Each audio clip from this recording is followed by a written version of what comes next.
नमस्कार मित्रों। आज की हमारी कहानी का शीर्षक है लालच। किसी गांव में एक धनी सेठ रहता था। उसके बंगले के पास एक जूते सिलने वाले गरीब मोची की छोटी सी दुकान थी।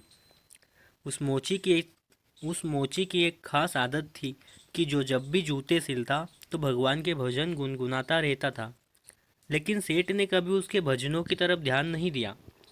एक दिन सेठ व्यापार के सिलसिले में विदेश गया और घर लौटते वक्त उसकी तबीयत बहुत खराब हो गई।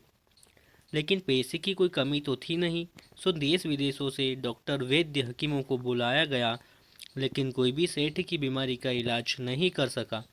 अब सेठ की तबीयत दिन प्रतिदिन खराब होती जा रही थी। वह चल फिर भी नहीं पाता था। एक दिन वह घर में अपने बिस्तर पर लेटा था। अचानक उसके कान में मोची के भजन गाने की आवाज़ सुनाई दी। आज मोची के भजन कुछ अच्छे लग रहे थे। सेठ को कुछ ही देर में सेठ इतना मंत्रमुग्ध हो गया कि उसे ऐसा लगा जैसे वो साक्षात परमात्मा से मिलन कर रहा हो। मोची के भजन सेठ को उसकी बीमारी से दूर लेते जा रहे थे। कुछ देर के लिए सेठ भूल गया कि वह बीमार है। उसे अपार आनंद की प्राप्ति हुई।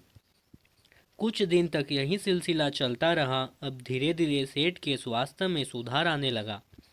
एक दिन उसने मोची को बुलाया और कहा, मेरी बीमारी का इलाज बड़े बड़े डॉक्टर नहीं कर पाए, लेकिन तुम्हारे भजन ने मेरा स्वास्थ्य सुधार दिया।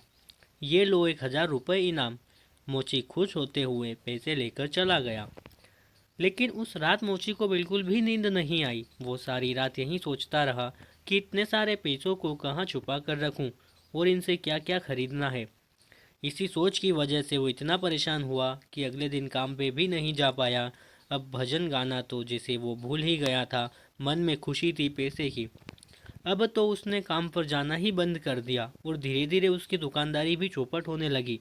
इधर सेठ की बीमारी फिर से बढ़ती जा रही थी। एक दिन मोची सेठ के बंगले में आया और बोला, सेठ जी, आप अपने ये पैसे वापस रख लीजिए।